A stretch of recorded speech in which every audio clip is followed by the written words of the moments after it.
A man sits across from his mistress in one of the most exclusive restaurants in the city, a restaurant that requires reservations months in advance. The soft lighting casts a warm glow across their table as they clink champagne glasses.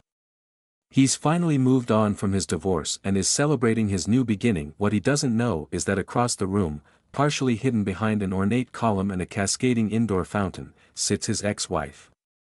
And kneeling before her, holding out a diamond ring that catches the light in a dazzling display, is one of the city's most eligible bachelors, a self-made millionaire with a heart of gold. Music swells dramatically. This, my friends, is not fiction.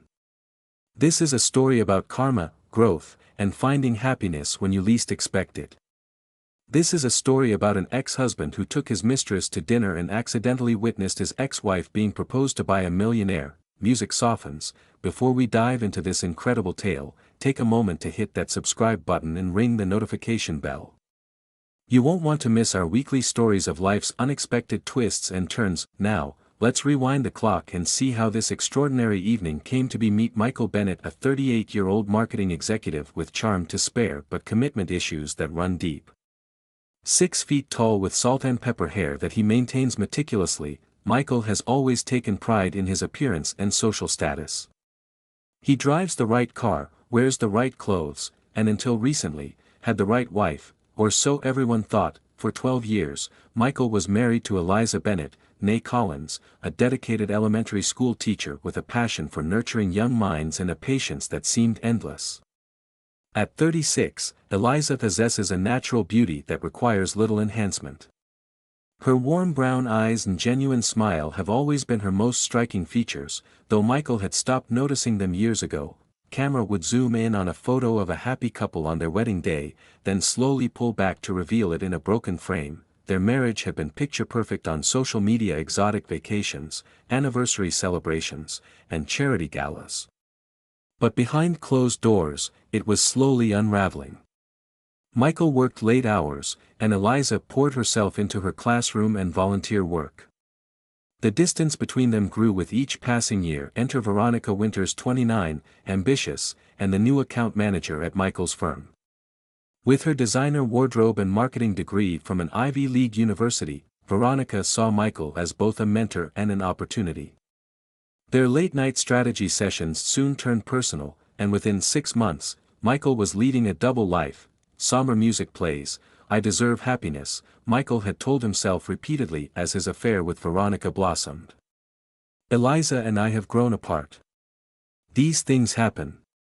When Eliza discovered text messages from Veronica on Michael's phone, there were no dramatic confrontations or plate-throwing scenes like in the movies. Instead, there was a quiet devastation that manifested in a single question: how long? The divorce was as civilized as such things can be. They divided assets, sold their suburban home, and went their separate ways. Michael moved into a downtown apartment with floor-to-ceiling windows overlooking the city skyline, perfect for the bachelor lifestyle he was eager to reclaim.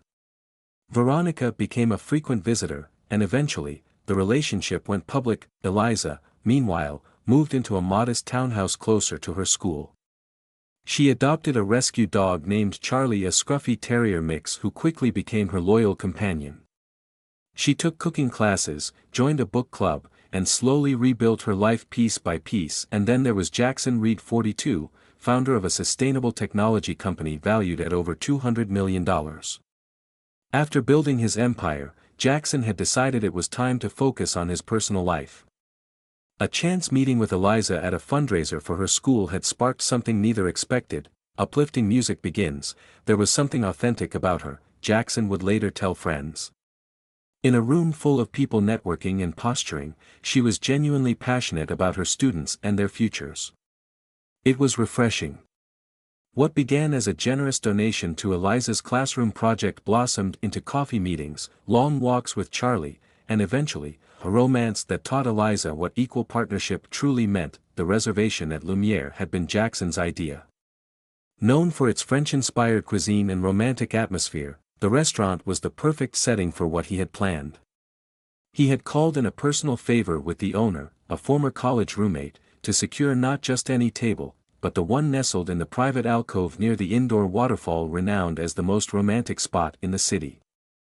Everything needs to be perfect, Jackson had insisted, his typically calm demeanor giving way to nervous energy as he checked the small velvet box in his pocket for the 5th time that day. What Jackson couldn't have known was that Michael had also secured a reservation at Lumiere for that same evening, though with considerably less romantic intentions. Tension-building music. I closed the Anderson account, Michael explained to Veronica over the phone. It's worth celebrating. Besides, I've been trying to get a table at Lumiere for months. Roger finally pulled some strings. For Michael, the dinner was partly celebration, partly showmanship. Being seen at Lumiere with Veronica on his arm would reinforce the image he had carefully crafted: successful, desirable, and completely moved on from his divorce. As evening approached, both couples prepared for what they anticipated would be a memorable night, albeit for entirely different reasons. In her townhouse, Eliza stood before her mirror, smoothing the fabric of her navy blue dress, a recent purchase that Jackson had yet to see. Charlie sat at her feet, head tilted as if offering his approval. "What do you think, buddy?" she asked, bending down to scratch behind his ears. "Too much." Charlie's enthusiastic tail wagging seemed answer enough. Across town, Jackson adjusted his tie for the 3rd time, rehearsing his proposal speech under his breath. The ring, a vintage emerald surrounded by small diamonds, had been chosen with Eliza's unique taste in mind: elegant but not ostentatious, meaningful rather than showy. Meanwhile, in his downtown apartment, Michael selected his most expensive watch to complement his tailored suit. Veronica had texted that she was running late. A client call had gone longer than expected but promised to meet him at the restaurant. "Don't be too late," he texted back. "These reservations are impossible to get." As the evening began to unfold, none of them could have predicted how their carefully laid plans would collide. Lumiere was buzzing with the gentle hum of conversation and the occasional clink of fine china when Michael arrived. The maitre d' led him to a table with a decent view of the main dining room, though not as central as he might have preferred. He ordered a gin and tonic while waiting for Veronica, using the time to scan the room for any familiar faces, potential clients or business connections worth acknowledging. His eyes passed over the secluded alcove by the waterfall without recognition at first. The lighting was deliberately dimmed there, and the falling water created a shimmering curtain of privacy. It was only when the woman turned slightly, laughing at something her companion had said, that Michael felt a jolt of recognition. Eliza. His ex-wife. Music becomes more intense. The realization was followed immediately by disbelief. What was Eliza doing at Lumiere? On a teacher's salary, this place was well beyond her means. His eyes shifted to her companion, and recognition dawned slowly. Jackson Reid, the tech entrepreneur whose face occasionally appeared in business magazines and local philanthropy events. Michael's first instinct was to look away, to pretend he hadn't seen them. But a morbid curiosity kept his gaze fixed on their table. They looked happy. Genuinely happy. Eliza's smile was relaxed and natural in a way he hadn't seen in the final years of their marriage. "Sorry I'm late," Veronica's voice broke through his trance as she slid into the seat across from him. She was immaculately dressed in a red cocktail dress, her blonde hair styled in perfect waves. The Westfield presentation needed complete revisions. "You wouldn't believe," she stopped mid-sentence, noticing Michael's distracted expression. "What's wrong? You look like you've seen a ghost." "Nothing," Michael said quickly, forcing his attention back to Veronica. "Just an old acquaintance." Veronica turned, trying to follow his earlier gaze, but at that moment, the waiter arrived to take their order, providing a welcome distraction. Across the room, Eliza was completely unaware of Michael's presence. Her attention was fully on Jackson, who seemed uncharacteristically nervous. "Is everything all right?" she asked, reaching across the table to touch his hand. "You've barely touched your wine." Jackson smiled, his expression softening. "Everything is perfect. Especially you." He began to tell her how his life had changed since meeting her, how her compassion for her students had inspired him to expand his company's educational outreach programs, how her laughter had become the sound he most looked forward to each day. From his vantage point, Michael couldn't hear their conversation, but he could see the intensity in Jackson's expression. The way Eliza's eyes widened as Jackson reached into his pocket and smoothly transitioned from sitting across from her to kneeling beside her. Music swells emotionally. "Oh my God," Veronica gasped, having finally spotted what had captured Michael's attention. "Is that your ex? Is he proposing to her?"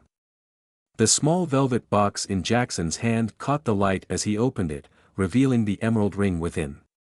Even from a distance, Michael could see the tears welling in Eliza's eyes as she nodded emphatically, both hands covering her mouth in surprise. The nearby tables erupted in applause as Jackson slipped the ring onto Eliza's finger and rose to embrace her.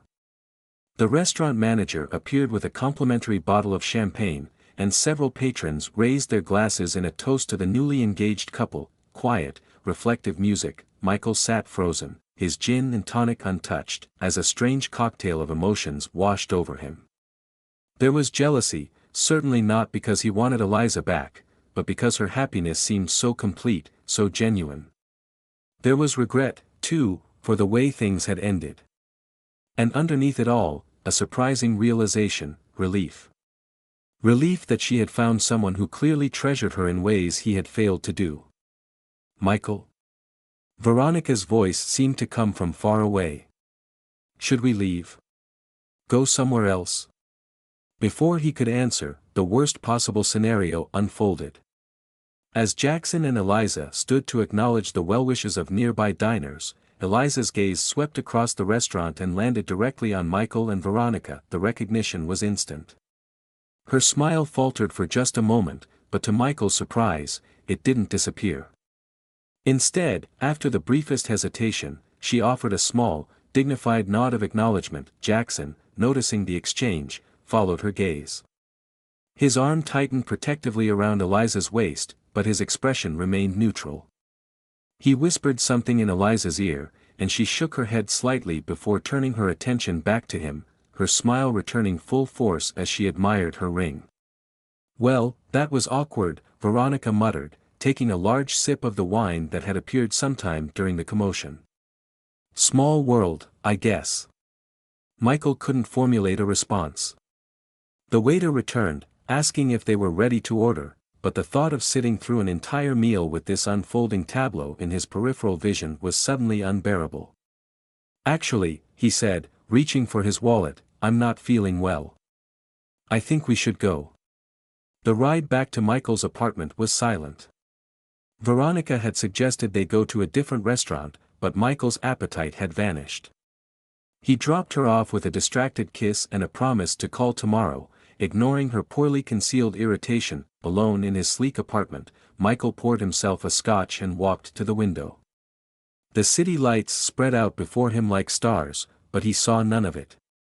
Instead, his mind replayed the image of Eliza's face, the pure joy that had radiated from her as she accepted Jackson's proposal.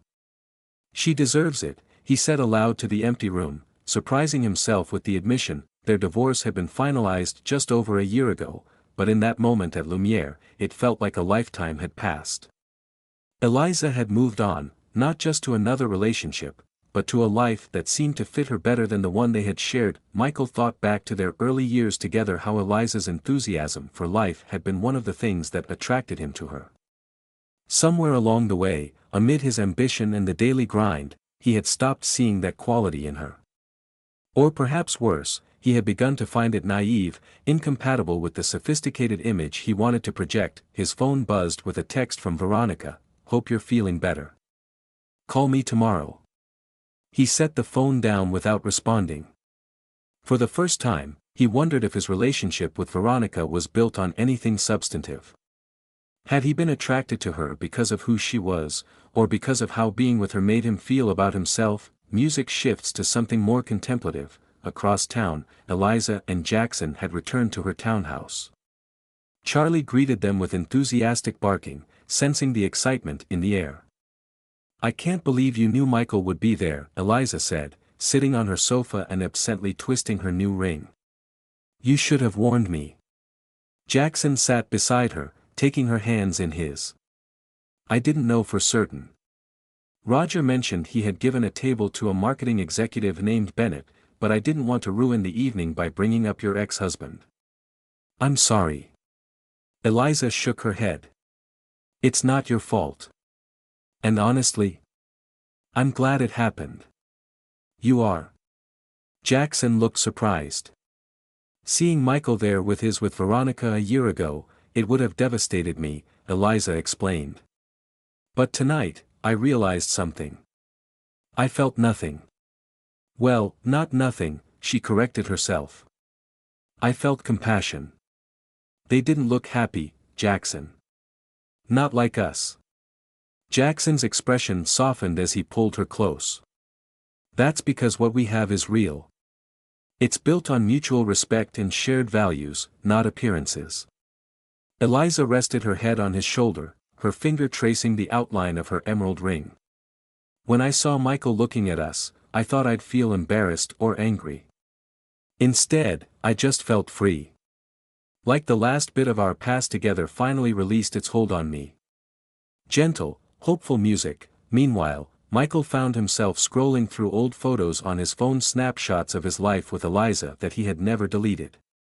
Holidays, vacations, ordinary moments that had seemed unremarkable at the time but now carried the weight of missed opportunities. One photo in particular caught his attention: Eliza sitting cross-legged on the floor of their old living room, surrounded by student art projects she was grading. Her hair was piled messily on top of her head, and she wore an old college sweatshirt. She was looking up at the camera at him with an expression of such unguarded affection that it made his chest tighten. When had he stopped seeing her? When had her dedication to her students begun to seem like a distraction from what he considered important, rather than the core of who she was? More importantly, when had he decided that the appearance of success was more valuable than the substance of a genuine connection? The realization hit him with unexpected force. He had not lost Eliza because they had grown apart. He had lost her because he had chosen a different path, one that prioritized status over substance, appearance over authenticity, and now, watching her find happiness with someone who clearly valued the very qualities he had taken for granted, Michael was forced to confront the consequences of those choices. The weeks following the encounter at Lumiere were transformative for all involved. For Michael, the experience triggered a period of uncomfortable but necessary introspection. His relationship with Veronica quickly unraveled as he began to recognize the shallow foundation upon which it was built. I don't understand what's happened to you, Veronica said during their final conversation. You're not the same person anymore. Michael had smiled sadly. I think I'm finally becoming the person I should have been all along. He declined a promotion that would have required even longer hours and more travel, choosing instead to create a better work-life balance. He began volunteering at a local youth center, teaching marketing skills to teenagers interested in business careers. For the first time in years, he found himself engaged with his community rather than simply networking within it. The connections he formed were genuine, based on shared experiences rather than potential advantages. Music builds slightly. Eliza and Jackson, meanwhile, embraced their engagement with thoughtful planning rather than rushing toward the wedding. They combined their living spaces, with Jackson happily moving into Eliza's more modest townhouse rather than expecting her to relocate to his penthouse. This place has character, he had explained when she expressed surprise at his willingness to downsize. It feels like a home, not a showpiece. Together, they launched an educational foundation aimed at bringing technology resources to underfunded schools.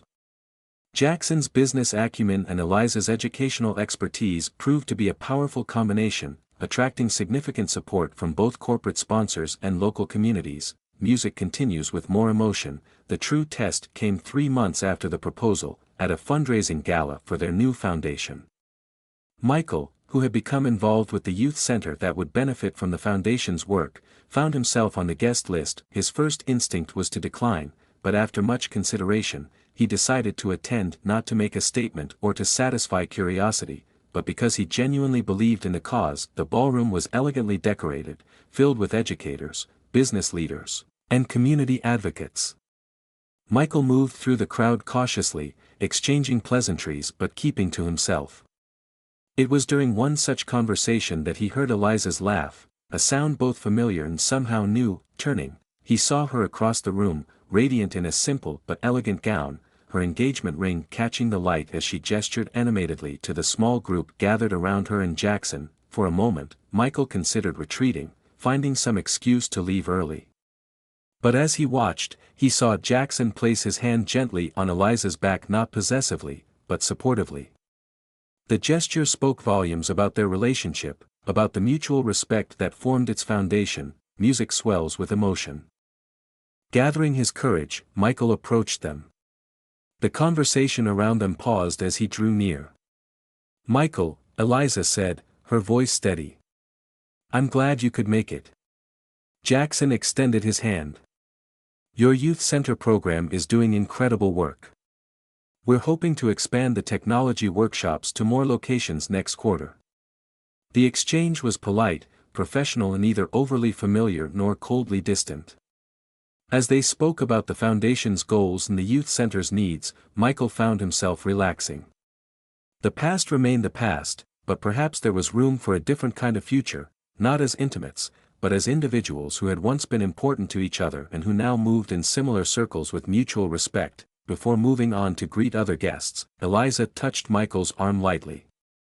"Thank you," she said quietly, "for being here tonight. It means a lot to the foundation." But they both knew she was thanking him for something more, for accepting the new reality with grace, for allowing them all to move forward without the weight of bitterness or regret. As Michael watched her rejoin Jackson, he felt a sense of closure that had eluded him since their divorce. Eliza had found her happiness.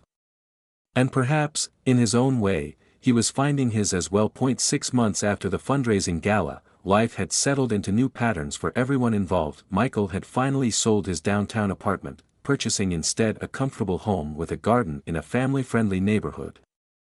His volunteer work had evolved into a part-time teaching position at a local community college, where he found unexpected fulfillment in helping young entrepreneurs develop their ideas. His romantic life remained deliberately uncomplicated. He had begun dating occasionally, but approached each new relationship with a heightened awareness of what truly mattered: compatibility of values, mutual respect, and genuine connection rather than superficial attraction or social advantage. Warm, gentle music. Eliza and Jackson had married in a simple ceremony surrounded by friends, family, and many of Eliza's current and former students. Their foundation had exceeded all expectations, receiving national recognition for its innovative approach to educational technology. Most importantly, they had maintained the balance between their professional achievements and personal happiness. Jackson still marveled at finding a partner who challenged him intellectually while grounding him emotionally. Eliza had discovered that being truly seen and valued for who she was, not who someone else wanted her to be, created a freedom she had never experienced in her marriage to Michael. As for Veronica, she had eventually been recruited by a competing firm, where her ambition and drive were rewarded with the executive position she had long desired. Occasionally, she and Michael crossed paths at industry events, exchanging cordial but distant greetings. Music builds to its final crescendo. Life had come full circle in unexpected ways. The chance encounter at Lumiere, what had seemed at the time like a cruel twist of fate, had ultimately been the catalyst for positive change in all their lives. For Michael, it had been a harsh but necessary awakening to the consequences of prioritizing appearance over substance, ambition over connection. For Eliza, it had been confirmation that her new path was the right one, that the happiness she had found with Jackson was real and deserved. And for both couples, it had been an opportunity to finally release the past and embrace the futures they were creating. Music softens to a gentle, reflective tone. Perhaps the most profound lesson came during a quiet moment nearly a year after that fateful dinner. Michael, browsing through a bookstore, had come across a display featuring a children's book about resilience and new beginnings. The author's photo on the back cover showed a familiar face: Eliza, smiling warmly, with an acknowledgement thanking her husband Jackson for his unwavering support. Michael purchased the book without hesitation. That evening, he added it to the growing library in his guest bedroom, which he was preparing for weekend visits from his nieces and nephews. As he placed the book on the shelf, he felt not jealousy or regret, but a quiet pride in Eliza's accomplishment and a genuine gratitude for the journey that had brought them all to where they were now. Sometimes, he reflected, life's most painful moments can lead to its most important transformations. Sometimes, seeing your ex-wife being proposed to by a millionaire at the same restaurant where you've taken your mistress isn't the humiliation it appears to be, but rather, the wake-up call you desperately needed. Music swells one final time, and sometimes, just sometimes, the universe has a strange way of putting everyone exactly where they need to be, even if the path to get there isn't what any of them would have chosen. Thank you for joining me for this story of unexpected encounters and life-changing realizations. If there's one thing we can learn from Michael, Eliza, Jackson, and even Veronica, it's that life rarely unfolds according to our carefully laid plans, and sometimes, that's exactly as it should be. True happiness isn't found in the perfect partner, the ideal job, or the most enviable lifestyle. It's found in authenticity, in aligning our outer lives with our inner values, and in having the courage to grow even when growth is uncomfortable. Michael's journey reminds us that sometimes we need to lose what we thought we wanted to discover what we truly need. Eliza's story shows us that second chances often come in unexpected forms. And together, their intertwined paths demonstrate that closure and new beginnings can sometimes arrive in the same moment. Music softens. I hope this story has resonated with you in some way. Perhaps you've experienced your own unexpected encounter that changed your perspective. Or maybe you're in the midst of a transition, wondering if happiness awaits on the other side. Whatever your situation, remember that the most meaningful transformations often begin with moments of discomfort or even humiliation. It's not the challenges we face that define us, but how we choose to respond to them.